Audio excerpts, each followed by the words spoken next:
There's been lots of discussion in the national media about things my opponent has said or done that I frankly think are a distraction from the core issues that Delawareans ask both of us about. You're just what jealous would you that do you weren't in on Washington? Saturday Night Live.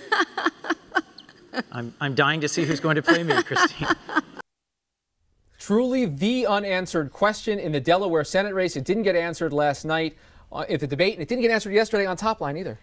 Rick Klein, as usual, ahead of the curve. Top Line starts right now.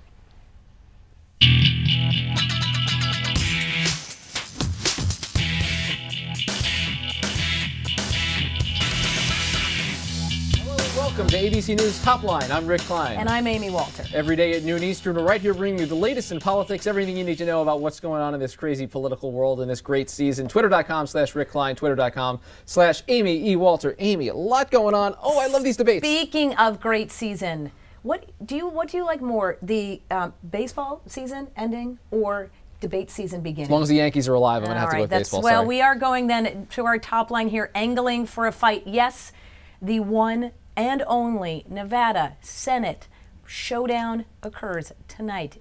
We will see. Sharon Engel, Harry Reid. Is this going to be one of those game-changing moments, or are we going to be spending the next 2 weeks looking at polls that show this thing a dead heat and waiting until, I don't know, 3 or 4 weeks after Election Day to still be counting ballots? First of all, this is pure, unadulterated awesomeness, if you're into politics at all. This is just as good as it gets. This is the World Series, to borrow a baseball analogy. Harry Reid, big opportunity to put some distance, perhaps, between him and Sharon Engel, but I don't see it happening. It's hard to imagine. Well, and also, remember, Harry Reid isn't exactly, while he may be a fighter, we know, as a boxer, he is not always a great debater. Shocking revelation here. Yes, it's not just Engel who has her work cut out for her. That's right. And speaking of work cut out for them, next up, firing up. It is base motivation time for President Obama and his wife, Michelle Obama. Michelle is out on the trail. Her big campaign trip has commenced. And you add to that President Obama today with an MTV BET town hall. On top of that, a really interesting DNC ad that we're going to show a little bit later in the program where they borrow all that campaign footage from 2008. Remember how great it felt back in the day? They remember over there. Yeah, remember when people came out and voted.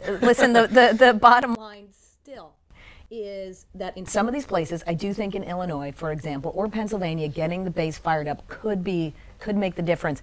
But certainly in some of these purple states, if you're in Colorado or if you're in West Virginia, this is not going to be helping you out all that much. All right, next Top Line. Sorry, Nancy. All right, remember the Speaker of the House has not only been in the crosshairs for Republicans who are using her in just about every single ad right now, but we have a number of Democrats now saying that they are not going to support her for Speaker next year. Jim Marshall of Georgia, the latest example of this. Now, Jim Marshall, what's interesting is he's been around for a little while. This isn't just a freshman who's brand new. He's had to do this time and time again. If he's having this much trouble in this district, just imagine what some other folks are going through who are brand new. And eventually you get to a point where Nancy Pelosi is actually in trouble for re-election as Speaker. If enough Democrats actually come out and say this, that's an issue for the Democratic caucus. If they control the House, they won't control it by very much. And finally today, shot in the dark. Probably the read of the day is in the Washington Post, where the man who was shot by Dick Cheney 5 years ago, Harry Whittington, speaks and talks about how he's still got 30 pieces of metal lodged in his body in various places, and he's still waiting, incredibly, still waiting for an apology. Wow. Sorry is always the hardest part. It is indeed. It is indeed. And this is an interesting story, to say the least. And we find out they're not even that friendly. They're not even friends. They're acquaintances. Right. Well, we promised you Carl Palladino, and he is getting wired up. We're told that he is on his way. In the meantime, we have an excellent guest, Ari Berman, who is the author of the brand new book, and I've got it right here, Herding Donkeys, The Fight to Rebuild the Democratic Party and Reshape American Politics. Very timely stuff, Ari. And let's start with trying to get the base fired up again, because this was not an issue for President Obama in 2008. Something happened in the last 2 years. Yeah, well, a lot of things happen, and I'll try to be a good stand-in for Carl Palladino. In the meantime, just start being really aggressive. If you can throw a punch. Yeah, no, try not to offend anyone too much in the segment, but I appreciate you guys having me on. Yeah, I mean, as you said, the euphoria is no longer there, and I think part of that was to be expected, right? I mean, bad economy, governing is difficult, all the problems he faced. I think the problems of the Bush administration being even deeper than I think people thought they were. But I also think, that the Obama administration has somewhat lost touch with those supporters that powered them in the White House. And they expected him, however naively, I think, to follow through on his promises to change the way Washington works. And I think they expected him to get those organizers and activists involved in the running of the government in some way. That was the Obama model. But instead, I think he has run a much more conventional White House than I think was initially expected, populated by a lot of players from the Clinton era and even the Bush era. And the policies that he's pursued, I think while he's gotten stuff done, he's either done it in a way that has made some of the policies like healthcare that were popular look more unpopular, or he hasn't effectively communicated what those accomplishments were. So as a result, Democrats are frustrated and they're just not as motivated to vote in 2010 as Republicans are.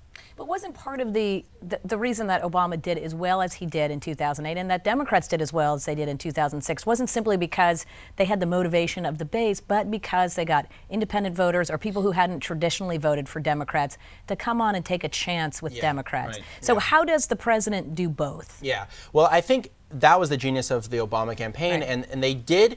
The interesting thing is both those voters, the base voters and the Republicans and independents, and I talk a lot about all of them in the book because I spent a lot of time in these states like Indiana and North Carolina that are a mix, but they wanted the same thing really out of the president. They wanted change. I mean, and granted, that's really a vague thing, and I think that's part of the problem is the mandate was so vague, but they both wanted him to go up and shake up Washington.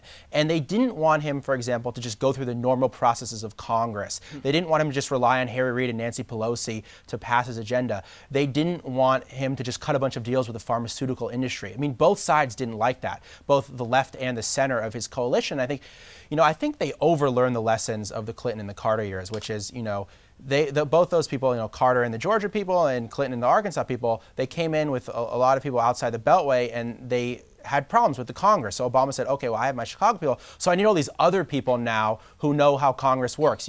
Rahm Emanuel, Jim Messina, Phil Schlierer, all these people. And I think they overcompensated. And as a result, they diluted the Obama brand, which is a unique outsider reformist brand. And he got sucked in to these Washington games that he was supposed to change. All right. Ari Berman, the book is Herding Donkeys, a great read. Thank you for being here. Really appreciate it. Thanks so much for having me. Carl Palladino, just 30 seconds away, but we wanted to show you that ad about the DNC. This is how they're trying to fire up the base. You'll recognize this footage from a couple years ago. Take a look. 2 years ago, you defied the conventional wisdom in Washington. You proved that the power of everyday people was stronger than the forces of the status quo. On November 2nd, we face another test. If the other side does win, they will spend the next 2 years fighting for the very same policies that led to this recession in the first place. We cannot sit this one out. And it does seem like a long time ago, Amy.